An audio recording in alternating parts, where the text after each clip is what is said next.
আমরা শুরুতেই আল্লাহ রাব্বুল ইজ্জা ওয়াল জালালের দরবারে শুকরিয়া জ্ঞাপন করছি যে আল্লাহ তাআলা আমাদেরকে এরকম চমৎকার একটি ইভেন্টে একত্রিত হওয়ার সুযোগ করে দিয়েছেন। আমরা সবাই একসাথে পড়ছি কালিমাতুশ শুকর, আলহামদুলিল্লাহ। আল্লাহ রাব্বুল ইজ্জা ওয়াল জালালের দরবারে শুকরিয়া জ্ঞাপনের পাশাপাশি আমি আজকের এই প্রোগ্রামের অর্গানাইজিং কমিটিকে অন্তরের অন্তঃস্থল থেকে শুকরিয়া জানাতে চাই। And I would like to specially thank the police department, the security department, the volunteers, media, press, and the organizing committee for organizing such an amazing event. Barakallahu fikum jami'an. সম্মানিত সুধী, keynote সেশনে আসলে খুব লম্বা চূড়া কথা বলার সুযোগ নেই, এবং আমি শুনেছি আমার পরপরই ইমাম ওমর সুলাইমান, অনেক বড় স্কলার, উনি আপনাদেরকে আরো চমৎকার করে মাগরিবের আগে কথা শোনাবেন। আমি আপনাদের খেদমতে একটা ছোট্ট টপিক নিয়ে কিছু আলোকপাত করবার চেষ্টা করবো ইনশাআল্লাহ বিইذনিল্লাহ। যে টপিকটা নিয়ে আমি কথা বলবো সেটা হচ্ছে the way Quran guides humanity. Quran যেভাবে আমাদেরকে পথ দেখায়, কোরআন যেভাবে আমাদেরকে ইনস্ট্রাকশন দেয়, কিভাবে কোরআন আমাদেরকে গাইড করে, এই টপিকটা নিয়ে কথা বলবো। তো আমি শুরুতেই কালামুল্লাহ মাজিদের একটি আয়াত তেলাওয়াত করেছি যেখানে আল্লাহ তাআলা কোরআনের 4টি ফিচার একসাথে উল্লেখ করেছেন। আল্লাহ তাআলা কোরআনকে এই আয়াতে বলেছেন যে ওয়ানাজ্জালনা আলাইকাল কিতাবা তিবয়ানান লিকুল্লি শাই।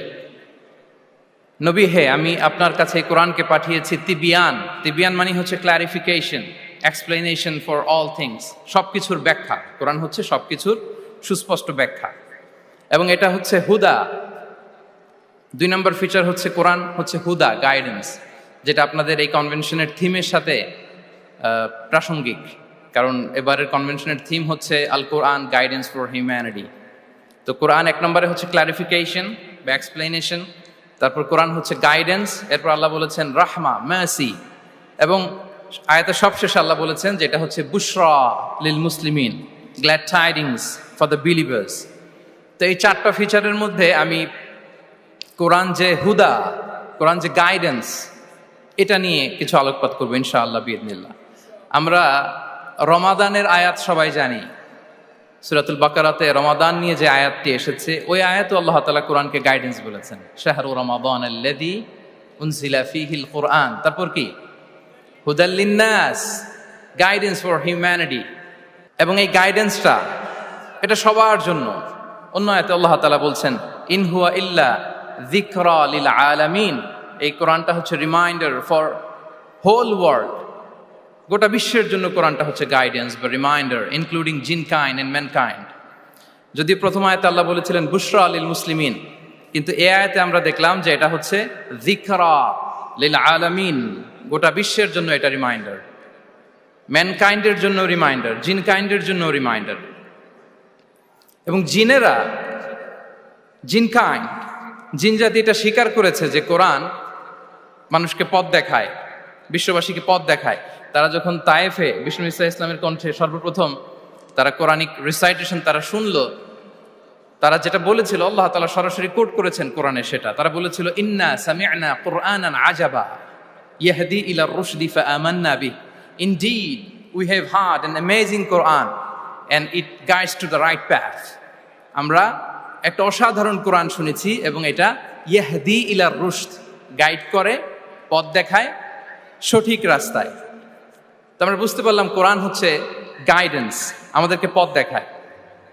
কোরআন গাইডেন্স হওয়ার সবচেয়ে বড় কারণ হচ্ছে কোরআন হচ্ছে এই পৃথিবীর সবচাইতে the most interactive and relevant book to human being.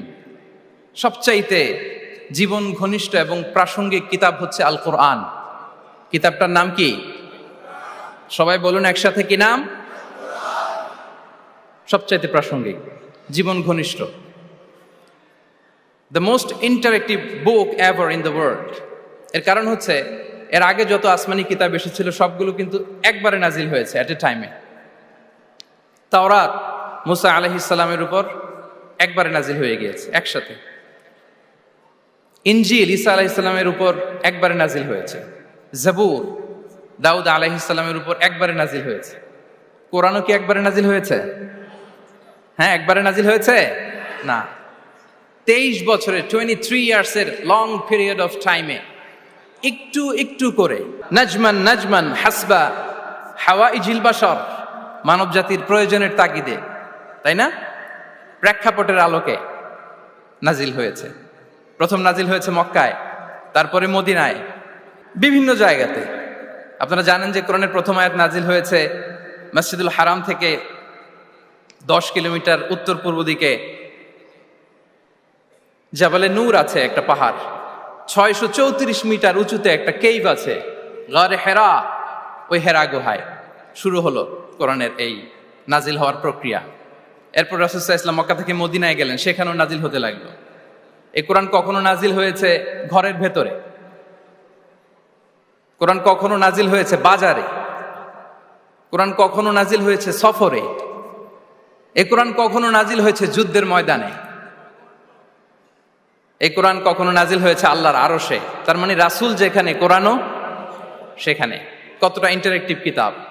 রাসূল সাল্লাল্লাহু আলাইহি ওয়াসাল্লাম তার জীবনে, তার পরিবারে, তার সমাজে, রাষ্ট্র পরিচালনায় যেখানেই তিনি সংকটের মুখোমুখি হয়েছেন, ঠিক তখনই সমাধান নিয়ে হাজির হয়েছে কোরআন। এজন্য এটা হচ্ছে the most interactive and relevant book to human being, সবচাইতে প্রাসঙ্গিক, জীবন ঘনিষ্ঠ একটা কিতাব। এবং এই কোরআনকে আল্লাহ তাআলা লাইট বলেছেন, আলো।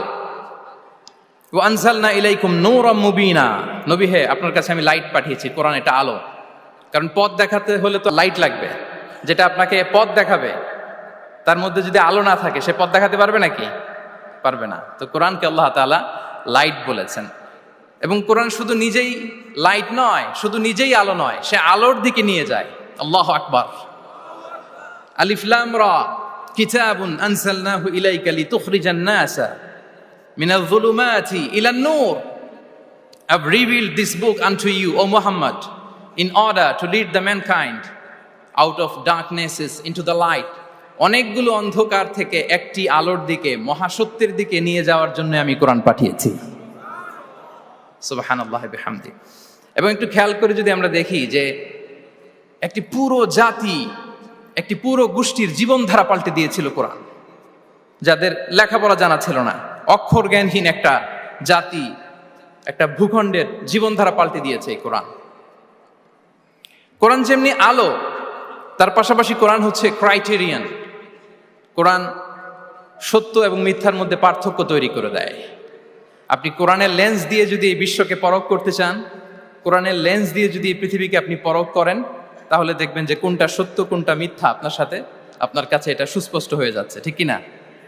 আল্লাহ তাআলা বলছেন, তাবারাকাল্লাযী নাযালাল ফুরকানা আলা আবদিহি লিয়াকুনা লিল আলামিনা নাযীরা।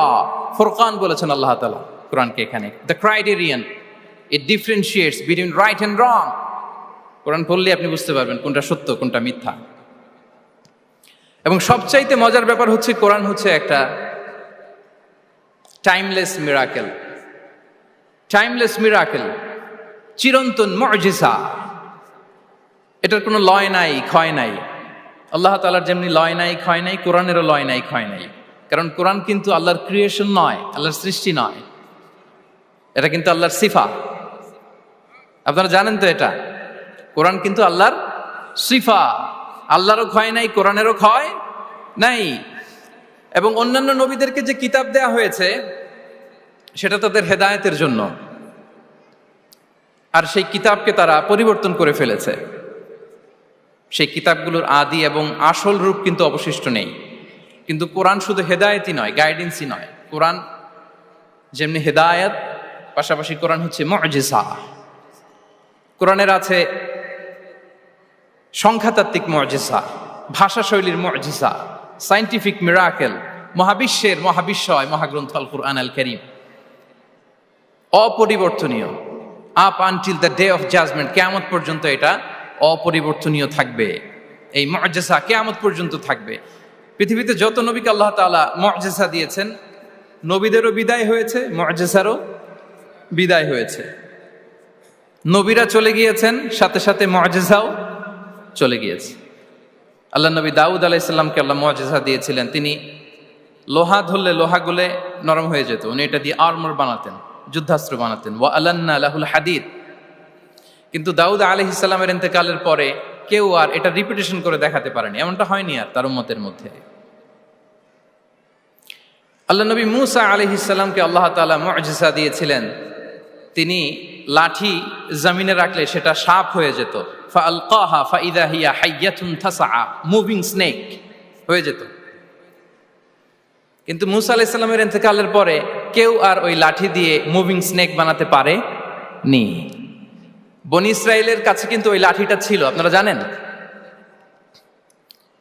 বনি ইসরাইলের কাছে একটা তাবুত ছিল, উডেন বক্স, ওটার মধ্যে বাকিয়াতুম মিম্মা তারাকা আলু মুসা ওয়া আলু হারুন, মুসা আলাইহিস সালামের ব্যবহৃত পাগড়ি, জুব্বা আর ওই লাঠি, হারুন আলাইহিস সালামের পাগড়ি, জুব্বা, এগুলো ছিল। তার মানে মুসা আলাইহিস সালামের ইন্তেকালের পরে যে লাঠি দিয়ে মুসা আলাইহিস সালাম সাপ বানাতেন ওই লাঠি ছিল, কিন্তু সেই লাঠি দিয়ে আর কেউ কোনোদিন সাপ বানিয়ে দেখাতে পারে নি। আল্লাহ নবী ঈসা আলাইহিস সালামকে আল্লাহ তাআলা আরো মাইন্ড ব্লোয়িং মুআজিজা দিয়েছিলেন। ওয়া উবরিউল আকমাহা ওয়াল আবরাসা ওয়া উহিল মাউতা বিইذনিল্লাহ। শ্বেত রোগী, ধবল রোগীর গায়ে হাত বুলিয়ে দিলে রোগ ভালো হয়ে যেত।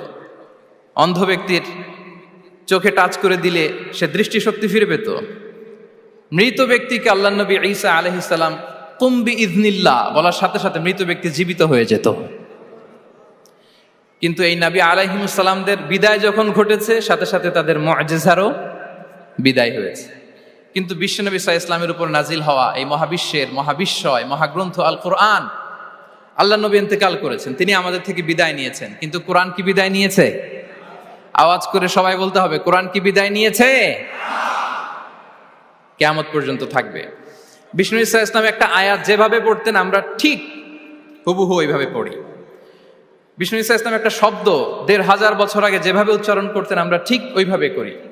এখানে অনেক কারীরা সুন্দর কণ্ঠে কোরআন তেলাওয়াত করেছে না? বিষ্ণু ইসা ইসলাম যেমনটা করেছেন তারাও ঠিক তেমনটা করেছে। বিষ্ণুনবী যে অক্ষরের উপর জবর দিয়ে পড়েছেন আমরা জবর দিয়ে পড়ি, জেড দিয়ে পড়েছেন জেড দিয়ে পড়ি। কিয়ামত পর্যন্ত অবিকৃত অবস্থায় এই কোরআনটা থাকবে। তাই কোরআনটা হচ্ছে টাইমলেস মিরাকেল, চিরন্তন মুআজিজা। নাও দ্য কোশ্চেন অ্যারাইজেস, কেন আমাদের এই কোরআন দরকার? একটু ফিলোসফিক্যাল কথাবার্তা বলি যে এই রেভেলেশনের দরকার কি, কেন আমাদের লাগবে এই কোরআন? কোরআন ছাড়া কি পৃথিবীর সব সমস্যার সমাধান হাজির করা সম্ভব না? এই পৃথিবীর সায়েন্টিস্টরা, ফিলোসোফাররা, জ্ঞানী ব্যক্তিরা অনেক সমস্যার সমাধান করেছে, কিন্তু সব সমস্যার সমাধান হাজির করতে পারে নি।